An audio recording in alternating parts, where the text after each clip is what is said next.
So Naima create गर्नेको जो idea आएको थियो त्यो 4-5 वर्षदेखि नै चलिरहेछ। धेरै मेम्बर भएपछि somehow you lose the perspective हैन। द्याट एउटा अर्गनाइजेसन एउटा संस्थामा बनायो भने धेरै जसो हाम्रो कुराहरू एड्रेस हुँदैन। It should not be a lobbyist budget or lobbyist government, त्यो भएन। धेरै जसो तपाईँको कम्पनीको नामै सुन्नु छैन होला, अनि अटो सोबाट घुमेर पनि निस्किँदा तपाईँले नामै याद आउँदैन कि मैले के हेरेर आएँ। गाडीमा त तपाईँको लाइफको अर्निङ जानुसक्छ। एउटा अटोमोबाइल इन्डस्ट्रीमा अलिकति डावाडोल हुन्छ किन यति ब्रान्ड फेल हुने गयो भने द्याट इज अ डिजास्टर। किनकि अब तपाईँले त्यति बेलाको कम्पेयर गऱ्यो भने अघि पनि हामीले कुरा के गरिरहेको थियो, तपाईँले बोयथको हिस्ट्रीको कुरा गऱ्यो भने त आई थिङ्क मेबी हामी त फर्स्ट एन्ट्री अफ द भेहिकल्समा त्यो फर्स्ट फ्यूमै पर्छौँ होइन त। अनि क्राउडिङ एकदमै कम थियो। अहिले गएर तपाईँले हेर्ने हो भने त there is more than 60 brands of only 4 wheelers अनि 2 व्हिलर्सको छुट्टै भन्नु पर्यो होइन। सो त्यो गर्दाखेरि यो स्पेस यति क्राउडेड भएर गएछ भने द्याट एउटा अर्गनाइजेसन एउटा संस्थामा बनायो भने धेरै जसो हाम्रो कुराहरू एड्रेस हुँदैन। लास्ट इयर हामीले स्टल गरेन किनकि हाम्रो यत्रो स्टकै थिएन होइन। So I think we being a very old company we don't really need. तपाईँले भने जस्तो हाम्रो जहिले पनि एउटा एक्सटर्नल कम्पनीको या अर्गनाइजेसनको भ्यालिडिटी चाहिँदैन, बट भ्यालिडिटीको कुरा होइन। किन त्यही भएर अटो सोमा पनि जाने हो भने त त्यसको एउटा हामीलाई अर्थ हुनु पर्यो होइन। सो इफ हाम्रो जति हामीले अहिले सेल गर्ने हो या हाम्रो जो अहिले जो कस्टमर बेस छ त्यो हाम्रो आफै डाइरेक्टली अप्रोच हामी गर्नु सक्छौँ भने त हामीले एउटा एक्सटर्नल सोर्सको जरुरी पनि त्यो अर्थ देखेन। त्यही भएर हामीले कुनै बेला once or twice we miss the auto show। नभए भने we are a standard feature there always होइन। सो टोयोटाले जहिले पनि अटो सोमा भाग लिन्छ नै। Good question. यो त म तपाईँलाई नयाँमा लगेर बेटा बसाउँछु अनि तपाईँले त्यहाँ सोध्नुहोस् कि होइन। सो एउटा के हुन्छ भने एउटा आफ्नो लागि एउटा तपाईँको लबी हुन्छ, आफ्नो लागि तपाईँले कम्पनीको लागि या तपाईँको कोही इस्यु होला त्यसको लागि तपाईँले आफ्नो नेटवर्किङ गर्नुहुन्छ, आफ्नो लबिङ गर्नुहुन्छ, त्यो एउटा अर्कै कुरा भयो। यहाँ म आएको एज अ संस्थाको प्रेसिडेन्ट अनि साँच्चै तपाईँलाई भन्ने हो भने त I am not somebody who I am a little shy of associations and all of that होइन। So shy of associations, a little shy of press. So मेरो के छ भने यहाँ मलाई प्रपोज गर्ने पनि या धेरै जस्तो साथीहरूले आएर चाहिँ मलाई भने त तपाईँले लिनै पर्यो यो, because I think I was a balancing and as well as a non controversial figure. कुरा त्यही हो होइन। किनकि मेरो अहिले यो छैन म यो क्याम्पमा छु त्यो क्याम्पमा छु, म अहिले पनि कसैको क्याम्पमा छैन होइन। I am an individual myself. I have taken on this responsibility that ठिक छ तपाईँले मलाई यहाँ बसाएछ भने I will deliver my best. Difficult होइन किनकि के छ भने that I will tell you that okay maybe I am not led an automobile association till now, but हाम्रो एउटा वाइपिओ भनेर एउटा एसोसिएसन यङ प्रेसिडेन्ट्स एसोसिएसन, त्यहाँ म प्रेसिडेन्टदेखि सब फुल बर्डर ल्याडरमा भइसकेको छु। अनि and as an association I mean running a organization we have set up a lot of businesses जहाँ पहिला केही थिएन, आज त्यो बिजनेस छ फुल फ्लेजेड होइन। सो एसोसिएसन पनि फरक छैन, काम धेरै हुने जान्छ when it is a new association होइन। अहिले जस्तो भनौँ नि हामीले सेक्रेटेरिएट हायरिङदेखि I am doing, I have to make sure जो त्यहाँ आएर बस्नुहुन्छ त्यसकोसँग मैले काम गराउनु सक्ने, उहाँले सक्ने, उहाँले कहाँ उहाँको अप्रोच छ, हामीले के ठाउँमा हामीले एड्रेस गर्नुपर्ने हो, सबै जो आई मिन जोइन्ट एजेन्डाज हाम्रो छन् as a all members, but execution पार्टमा I am taking the lead. So it's not so different. पहिला हामी गभर्नर्सहरूलाई आफ्नै चिन्तानको लागि जान्थ्यौँ भने भी अब now you go as a president of the organisation. मेरो तपाईँको छ त्यहाँ के फरक मत के छ भने if I am leading an organisation, if people are accepting me as a leader they must put the trust in me to lead होइन। So they have to trust in me that okay we are creating a plan, I will execute it and I will do my best. And तपाईँले भने जस्तो as a NAIMA president I cannot talk about myself or anybody a member in an association cannot talk about themselves। हामीले कुरा गर्ने हो भन्दा collective इस्युजको, हामीले lobbying गर्ने हो त कलेक्टिभ इस्युजको हुनसक्छ। तपाईँ आफ्नो इभीको लागि जानुहुन्छ, म आइसको लागि जान्छु and all of that. Onus ultimately हाम्रो गभर्मेन्टको माथि छ कि तपाईँले कसरी 100%लाई ब्यालेन्स गरेर लाने हो होइन। अनि यसमा तरफदारी नहोस्, यसमा त्यो केही नहोस्, कसरी हामीले ब्यालेन्स गरेर लाने। बट एज एसोसिएसन हामीले एसोसिएसनको एजेन्डाज हेर्ने हो, नट पर्सनल। अनि I have no problems, no difficulty level in leading in this.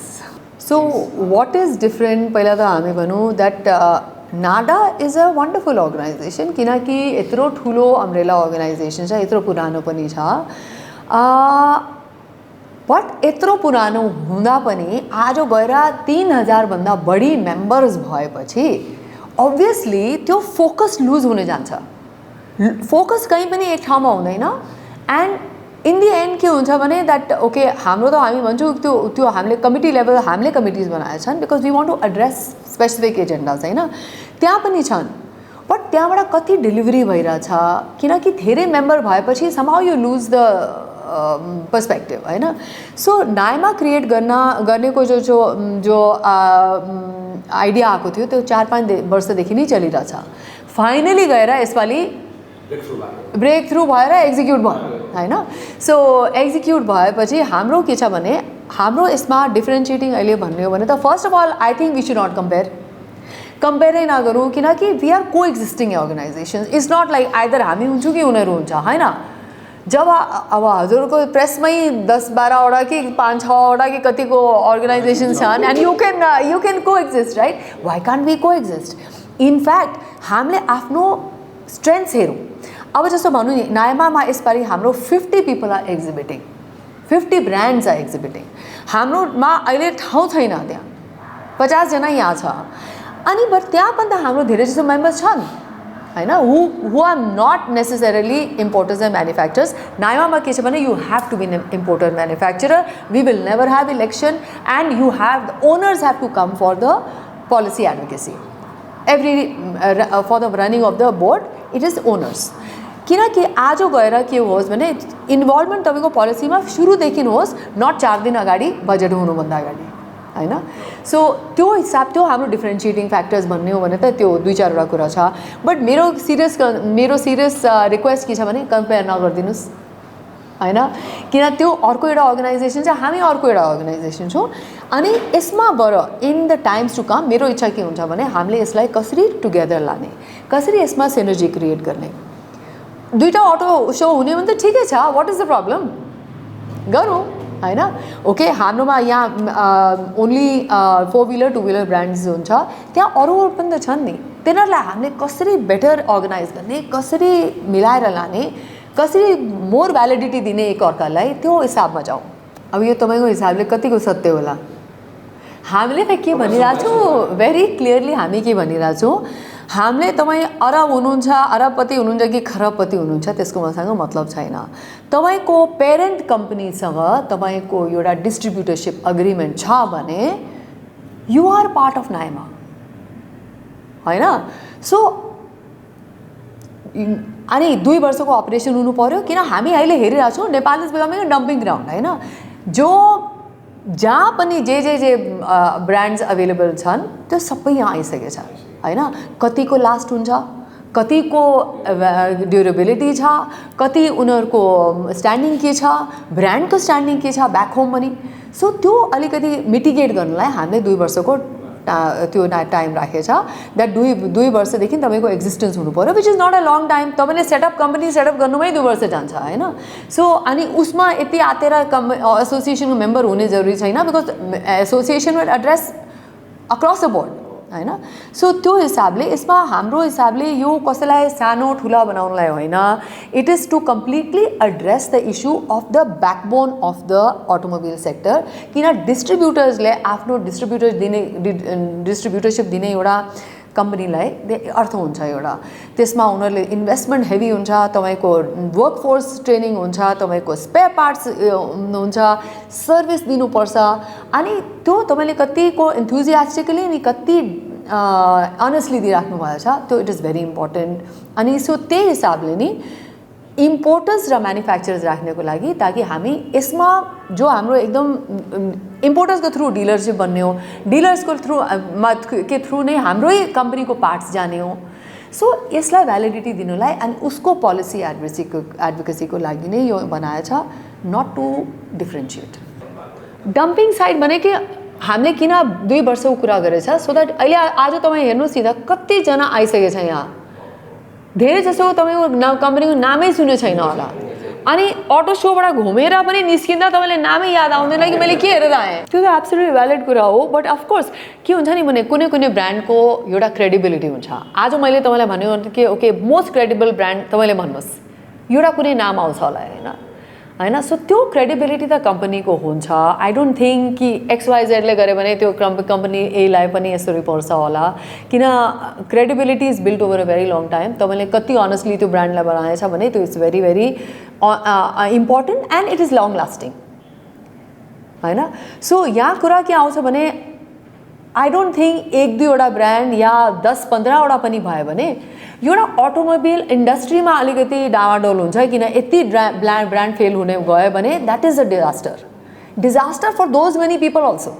And the number of customers they've sold to त्योबाट हामीले बच्नु डेफिनेटली पर्छ रिस्क जोनमा छ एकदम हामी किन रिस्क छौँ बिकज हाम्रोबाट यति चिप प्रडक्ट्स पाइराखेको छ द्याट मान्छेले अहिले त बिर्सिरह्यो भने the comparison of price is so high यति फरक यति छ द्याट मान्छेले के सम्झिरह्यो भने अहिले ठिक छ अहिले ल्याउँ चल्यो भने चल्यो चलेन भने ठिक छ होइन सो त्यो विच इज नट गुड सेफ्टीको हिसाबले पनि अनि हाम्रो लागि पनि it is we are in a very fluid situation होइन किनकि बिकज धेरै फरक भएर प्राइस डिफ्रेन्स धेरै भएर अनि नयाँ ब्रान्डलाई के पनि चाहिँ सस्टेन भएन भने त त्यो पनि एउटा इस्यु एउटा एकजनाले एकदमै राम्रो कम्पेरिजन के दिनुभयो द्याट हाम्रो अटोमोबाइल सेक्टर मोबाइल हुनुभएछ द्याट्स ट्रु है के मोबाइल जसरी एक टाइममा अहिले 2-4 वर्ष अगाडि नै मोबाइल धेरै भएर गयो थियो नि त अनि कतिवटा बन्द भयो त्यो सबै बन्द भयो अनि अब गएर अलिकति इक्विलिब्रियममा आएछ कि कहाँ हो who is okay who is not okay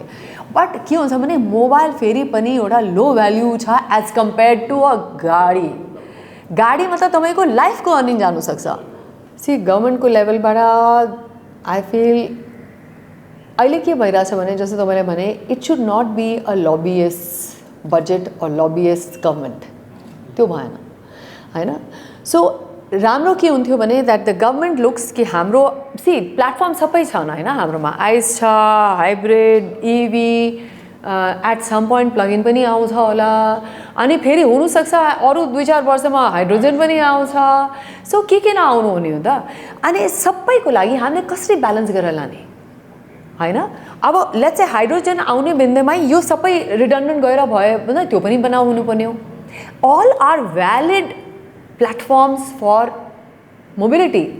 मोबिलिटीलाई नै हामीले कसरी संजोगेर लग्ने हो भने त्यो हामीले त्यसमा फोकस गर्नुपर्ने हो इभन एज अ एसोसिएसन हाम्रो इन्टेन्सन के हुन्छ भने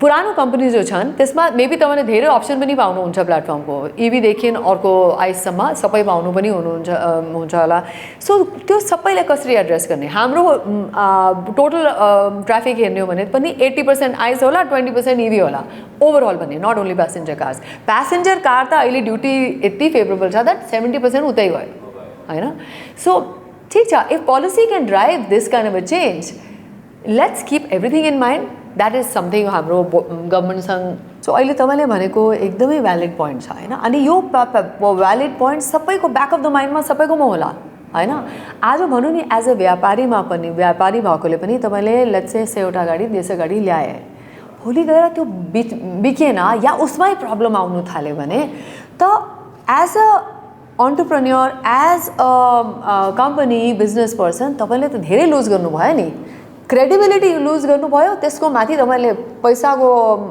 loss every type of loss on the other side कस्टमरले 30 लाखैको गाडी छ या 50 लाखको गाडी छ या 60-70 लाखको गाडी छ भने उसको त हार्ड अर्न मनी थियो नि त त्यो होइन हार्ड अर्न मनी त उसले कसैलाई आफ्नो गाडीमा हाल्यो भने गाडी जस्तो हाम्रो त भनौँ नि घर बच्चाको बिहा गाडी माइलस्टोनै हो नि त गाडी किन्ने त माइलस्टोन हो होइन त्यो हाम्रो यसरी लस गयो भने त्यो राम्रो कुरा होइन अब त्यसलाई हामीले कसरी मिटिगेट गर्ने कि गभर्मेन्टले नापदण्ड बनाउने कि how to mitigate this risk of absolutely नयाँलाई पनि ल्याइदिने अब हुनु त आज तपाईँ चाइनामा गयो भने आई थिङ्क कोही यस्तो ब्रान्ड छैन त्यहाँ अभाइलेबल जो यहाँ नेपालमा छैन।